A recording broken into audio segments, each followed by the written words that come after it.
If you just got the Canon C50 and the autofocus menu feels overwhelming, this video is going to make everything way simpler. I'm going to walk you through all of the autofocus settings, what each of them do, and how I'd set them up for real-world video work, whether that's an interview, client work, filming yourself, or a moving subject. And you'll want to stick around until the end where I'll share my bonus tip that will help make manual focusing that much easier. So grab your C50 and let's get started. So we're going to start in the menu system. So open up your menu on your C50 and it's going to be on the first menu, which is camera setup, but on page 5. So we'll head there now. The first thing you're going to see here is continuous AF. This is exactly what it sounds like. It's going to enable whether autofocus runs continuously or if it becomes one shot, which just means that once the camera finds focus, it will lock its position on that, but not continue to track if, say, the subject moves. Because we do want autofocus, of course, we're going to enable this. But if you're someone who prefers one-shot AF in your workflow, you can disable this or even hotkey a button on the camera to enable and disable one-shot AF. Next, we have our lens action if it cannot autofocus. And you have two options. One, the camera is going to continue to hunt for focus even when it's struggling to find it. Or two, once it decides it can't find the autofocus that it wants, it's going to just stop in its last position. This is totally personal preference, but I just like to leave mine on continue focus search and just let the camera try to find the focus as often and as much as needed. Next, we have one of the more confusing settings, but I finally watched a video that explained it. Most other videos on this don't explain the setting well at all. And so here's how it works. Track after focusing is sort of a hybrid between manual focus and autofocus. So let me show you how these different modes work. So first we're going to head to the system setup because we need to make sure that focus ring operation is set to enable during autofocus. If this is disabled, if you move the focus ring, nothing happens. But as you see here, once it's enabled and I adjust the focus ring, you'll see that orange tracking box come up. And if I let go, the tracking now is on that new subject. If we go back into the menu here, page 5 of the first menu rather, and we have this on with the tracking frame. And so with that enabled, you'll see here, if I move the focus ring, that orange box shows up and is telling me what the camera is focusing on next. And once I let go, the camera will now begin focusing on that new target. If we go into on with no tracking frame, you'll see that orange box is now gone. And so if you wanted to start tracking a new subject, you better be sure before you let go. Otherwise, it might not pick up on the subject you intended. And so if I go here, and I want to focus on the background, there you go, it locked on, but you just don't get that orange box to ensure you're on the right subject. And finally, with this disabled, as we adjust the manual focus ring and decide to let go, autofocus, as you saw, just goes to its default setting on what it thinks it should autofocus. In this case, it's deciding the camera closest to the camera. And so if I go once again, I'm like focusing on the background or I'm on that Photolex charger and I let go, suddenly it racks focus to the main menu or the main item. And so I just leave this on tracking frame, and honestly, I don't use this feature, so I just go into the settings here and on its page 5 of the system setup menu, I just disable the focus ring function during autofocus operation. Next, we have our AF area zones. And so here we have the option between whole area, small zone, flexible zone 1, 2, 3, and whole area once again. This tells the camera what part of the frame you want it to focus on. So first, we're actually going to hop into the menu and make sure we're on subject detect AF, which is on page 6 here. And we're going to change that from detect only to detect priority. Otherwise, these zones will only activate focus if it detects a subject in them.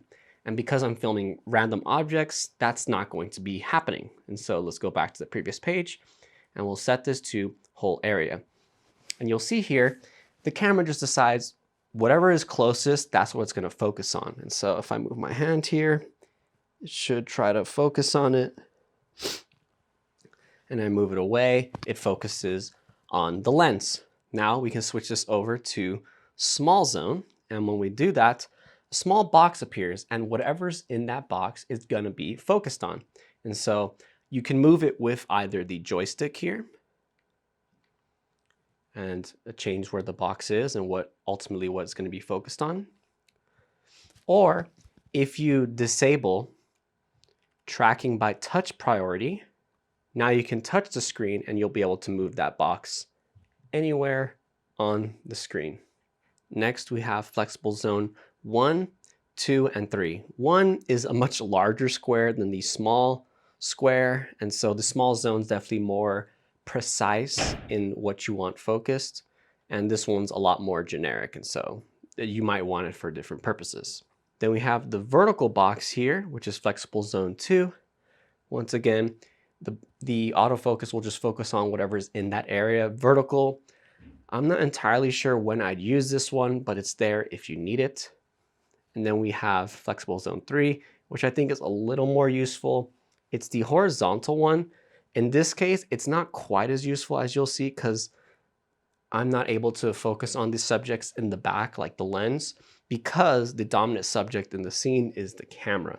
And so I can only choose whether to focus on the body of the camera, or if I bring this down, it's going to choose to focus on the lens of the camera.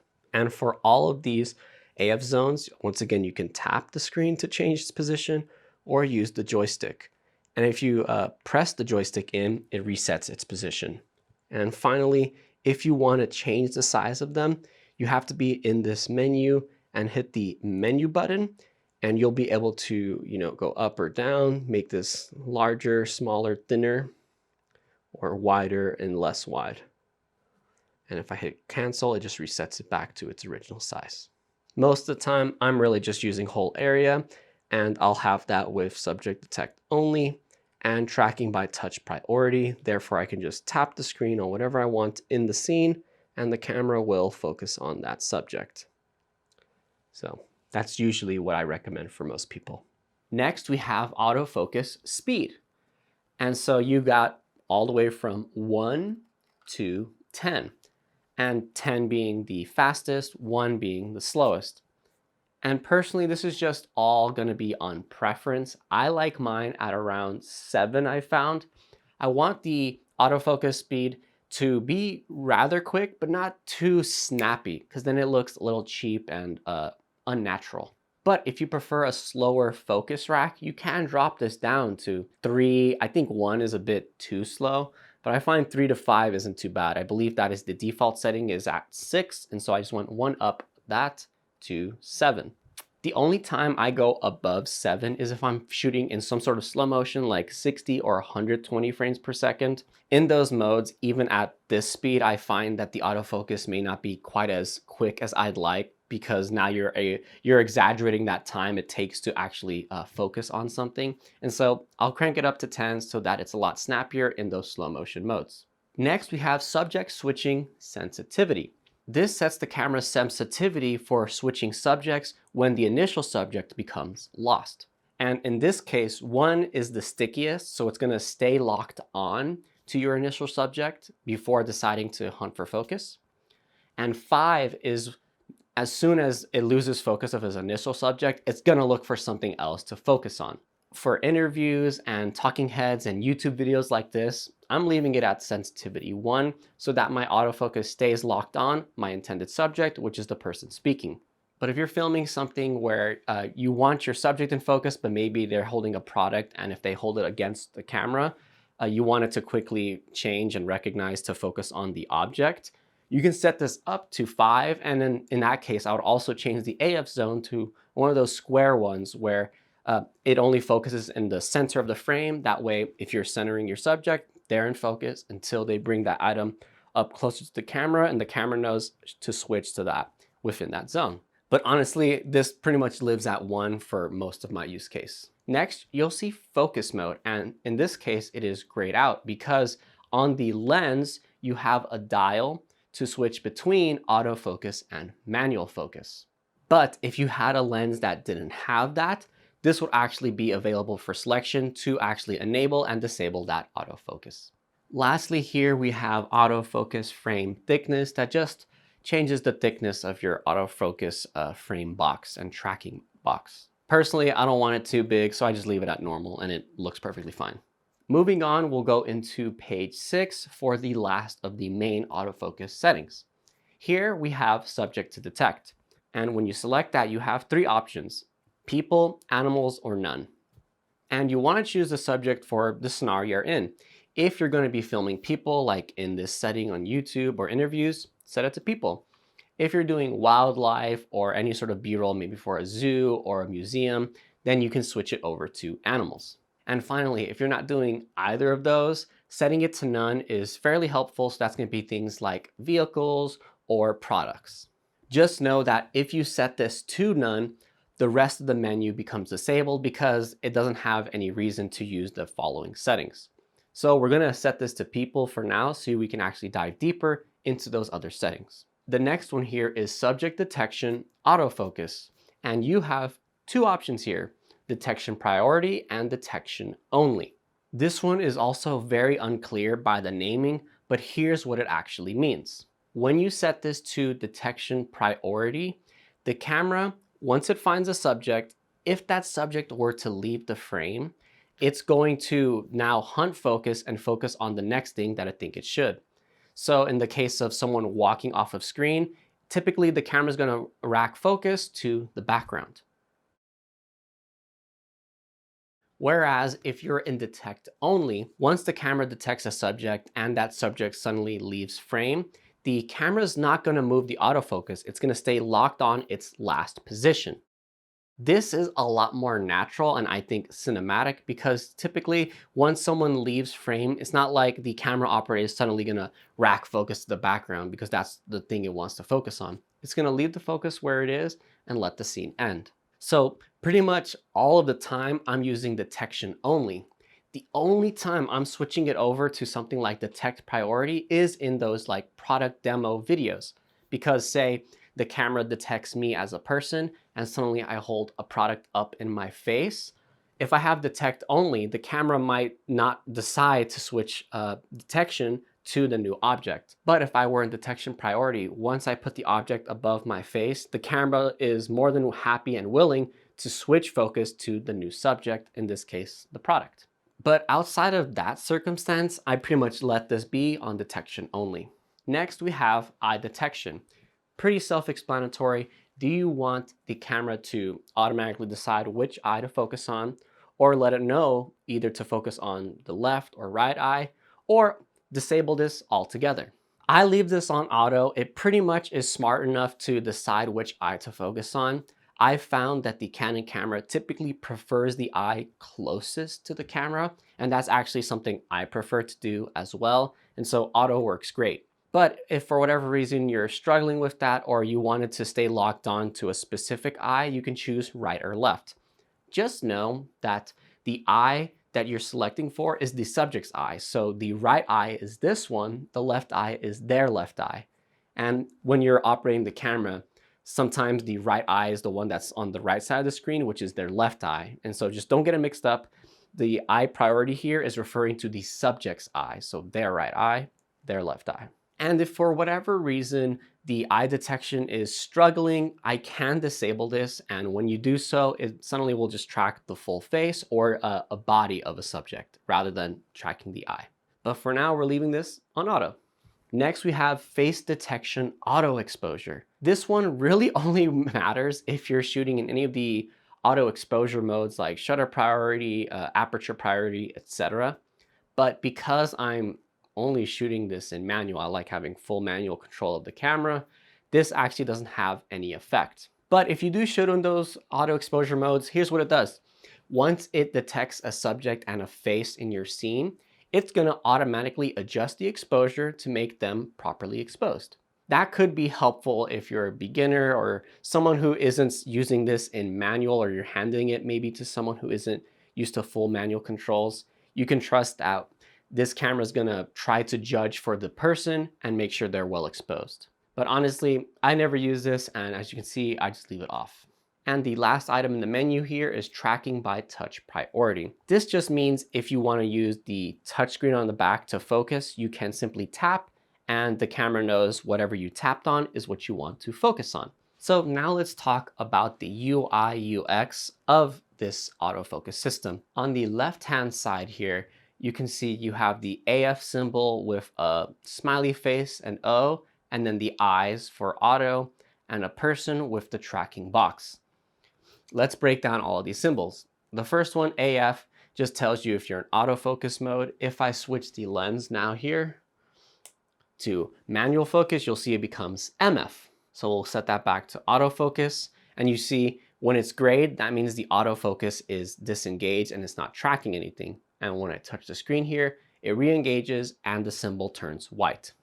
The next symbol here is a face with an O. This just tells you which detection mode you're in. So when we're going in the menu, subject detection priority versus only, the O is for only. And so if I switch that here now to priority, you'll see the O disappears on the smiley face.